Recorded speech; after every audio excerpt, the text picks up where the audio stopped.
Hey, I told everyone in my description that my channel, I'm going to take a different perspective on a lot of things that I'm thinking outside of the box. And this right here, even AI agrees with me. So just stay tuned and watch this video. It's going to pique your curiosity. Cleveland is doing destiny swapping.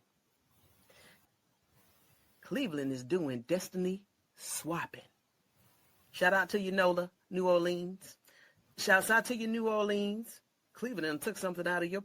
This video is definitely going to resonate with you if you ever felt in your life, even if it was childhood, middle school, high school, on the job, your first career, in the military, your first corporate job. If you ever felt like they, and you know who they were, or they are, was giving all of your accolades to someone else, even though you was breaking your back, you was doing the best that you ever could do in your job, completing all the tasks above and beyond to get recognized, and all that you could do, it never worked. So if you ever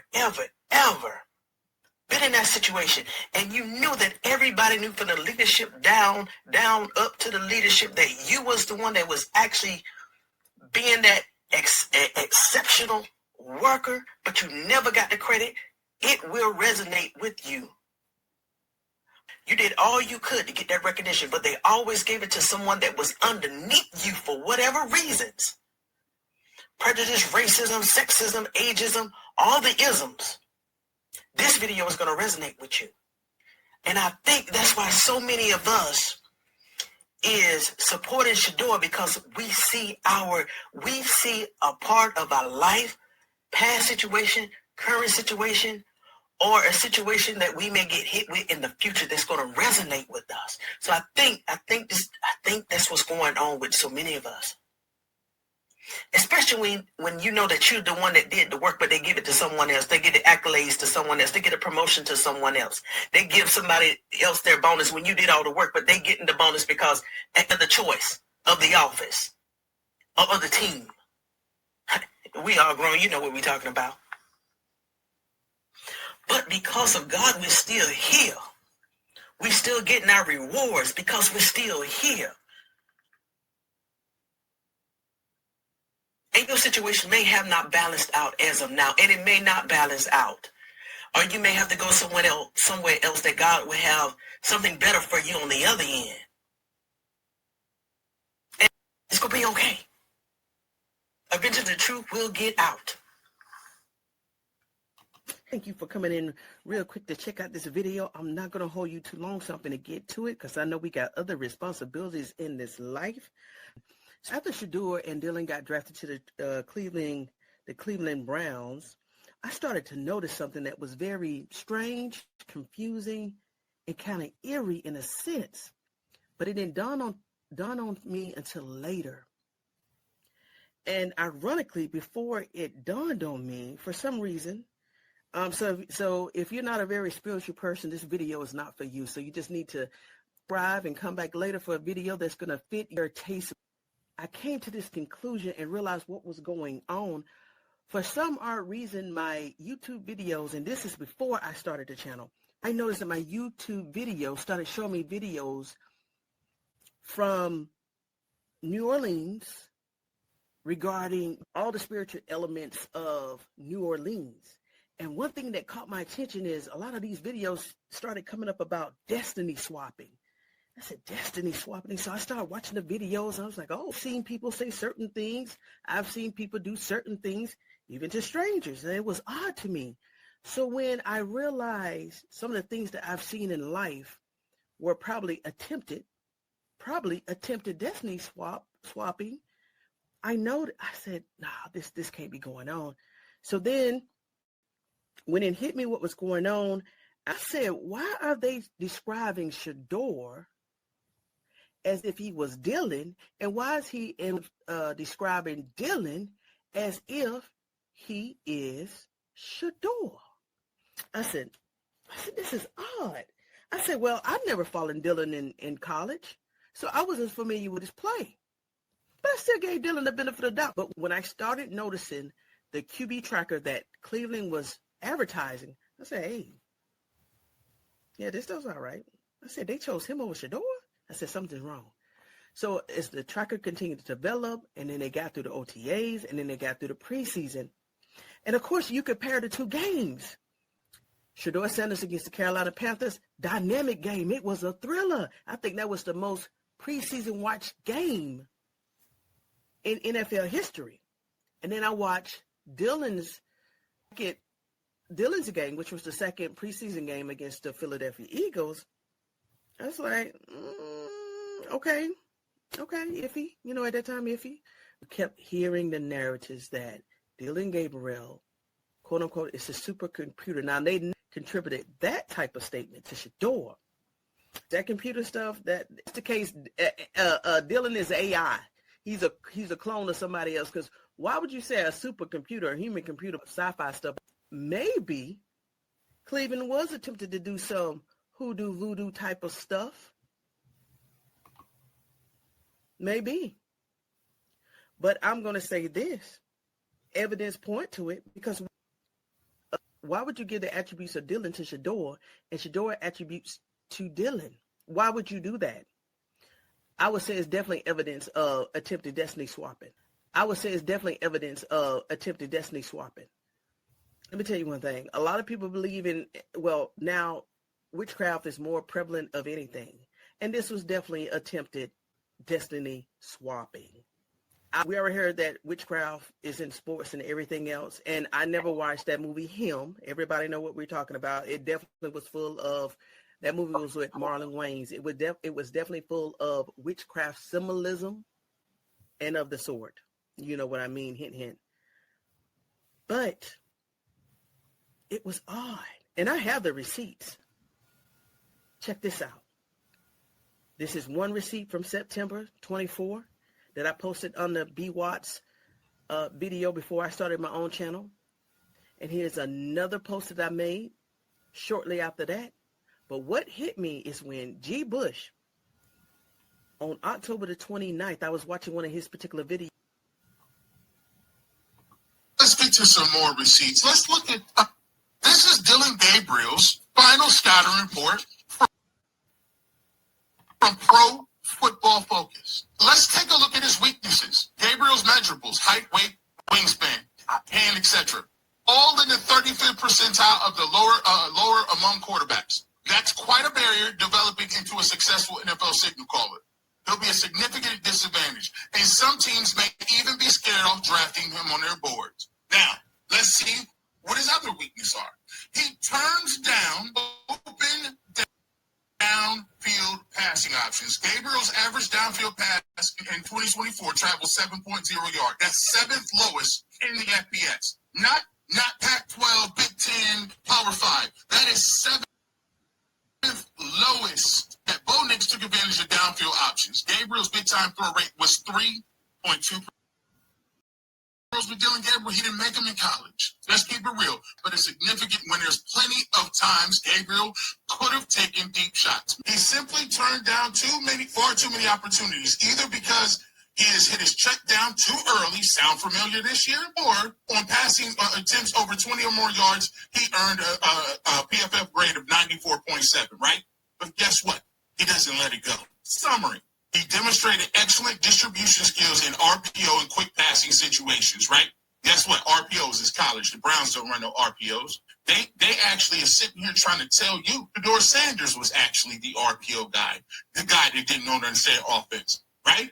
So we'll just juxtapose the two. The size also led to Gabriel's conservative approach, as he frequently missed opportunities for big plays in 2024. For Gabriel to have a successful NFL career, he'll need to be in an offense that highlights his quick decision-making. His draft grade is a 4th or 5th rounder. Most of them were 6th or 7th or undrafted. Now, I quickly want to go and juxtapose it so we don't miss this with one Shedeur Sanders. Can we look at this? Let's look at his strengths. This is all PFF. This is the same publication. Now, when you look at Dilion Gabriel's, if you were to switch this Shedeur Sanders for Dilion Gabriel, don't it seem like they just switch their body? Accuracy. His biggest strength is his accuracy. Ball placement, catchability, he's among the best. PFF charts the ball placement on every throw made by college quarterbacks, and Sanders finished 2024 with the 3rd highest accuracy rate and the 5th lowest rate of uncatchable throws in FBS. Let that sink in. Two, avoiding turnovers. For the people that say he plays street ball and he just doesn't know how to get out the huddle on time. Avoiding turnovers. Sanders handled the most dropbacks under pressure in FBS, nearly 20 more than the second most. He was under consistent pressure at Colorado, yet still avoided turnovers. Can't say the same about Dilion. His 1.3 turnover-worthy play percentage ranks third best amongst draft-eligible quarterbacks. That figure rises only to 2.5% with pressure, placing him 8th in the class. Sanders does such a good job of not turning a bad play into a disaster when quarterbacks are constantly under duress. And then let's get to this part, because this debunks exactly what we were talking about with Albert Breer.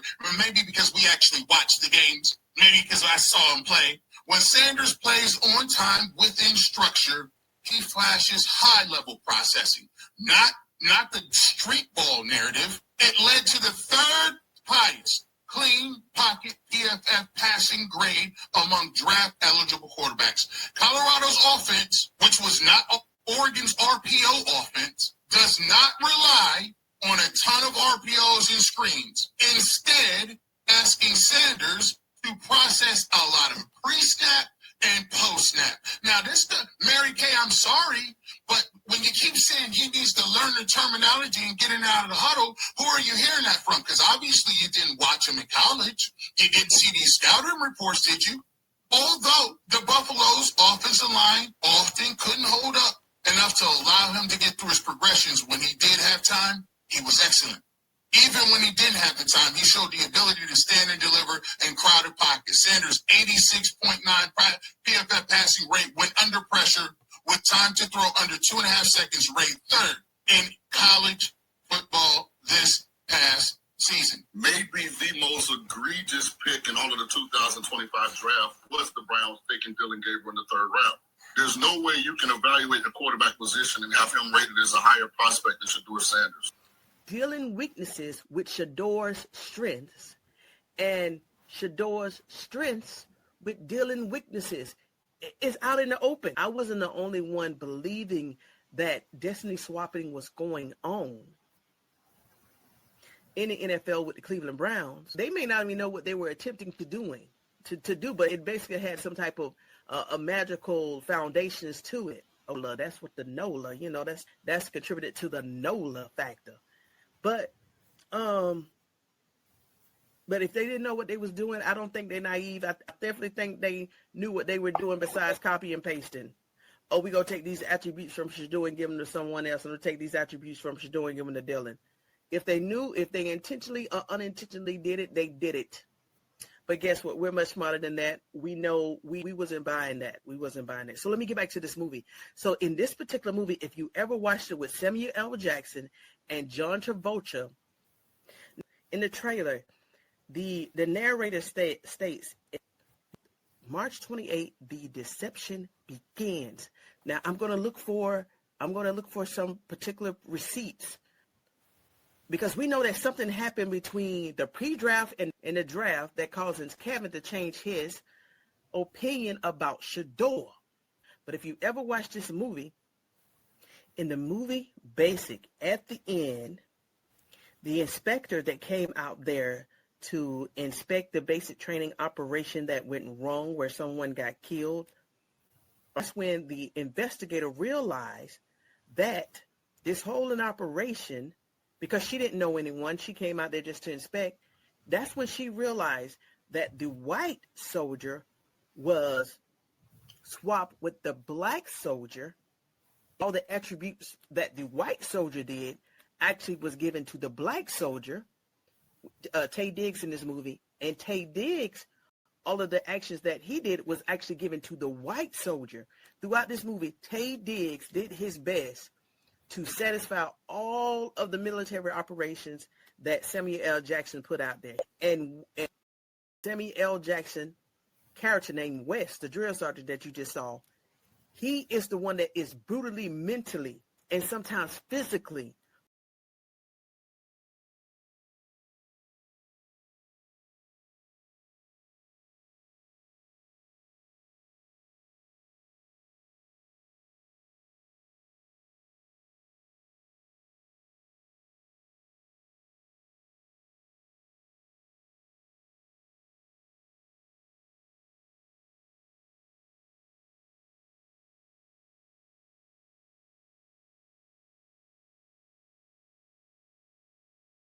just like the Cleveland Browns, the only thing that Cleveland Brown about, and they have to stick with this, like I stated in my other video, they got to carry this lie to the grave or until they cannot carry this lie anymore, i.e. with Dilion getting serious hurt, which, like I said, I don't wish that on no one. But until and at that time, who knows, may elevate Zappy. So that'll be a whole nother story. But I think they're really going to ride this down to the end as long as they can. So hey, I just wanted to point this out, that I really think that Cleveland Browns has conducted a quote-unquote destiny swap or a football player swap in front of the whole world. And if you've been watching Mary Kay in the last couple of weeks, her narrative about Shedeur has definitely changed. She's starting to talk about his accuracy. She's starting to talk about his ability to throw all different type of balls down the field. Now, who was they giving those attributes to? Dilion Gabriel.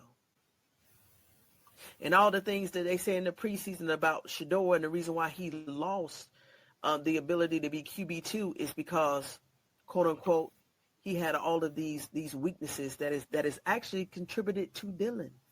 The Cleveland Browns has definitely conducted a destiny swap experiment on us, but they have gravely failed.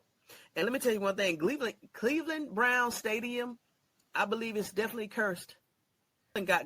Cleveland got ghosts on the field. If you don't play in Cleveland Field, I'm not even going to advocate them no more, because after I saw this play here, I know it's something supernatural going on that field.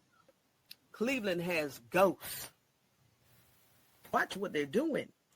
What they have attempted to do was destiny swap between Dilion and Shedeur, but because of the grace of God and his covering and his blessings and his protection and security, it's faltering. It would never prevail. Hey, so thank you. And don't forget to like, subscribe, and recommend this video to your friends. And while you're driving your car, you're on a plane, and you just want something to listen to, make sure you remember my channel so you can throw on something to just listen to it and think a while. While you're jogging at the gym, trying to get your steps in, trying to burn off a few calories. Hey, the holiday season is coming up. Just enjoy yourself. Listen to my commentary and comment. Hey, don't forget to comment. I'm not going to bite in the comments. I enjoy reading comments. And let me know what you think about the video. Till then, you make sure you get your notes, your drink, get your vest, and stay vested one. Make sure you watch your surroundings 365 degrees full circle. And I'll talk to you later.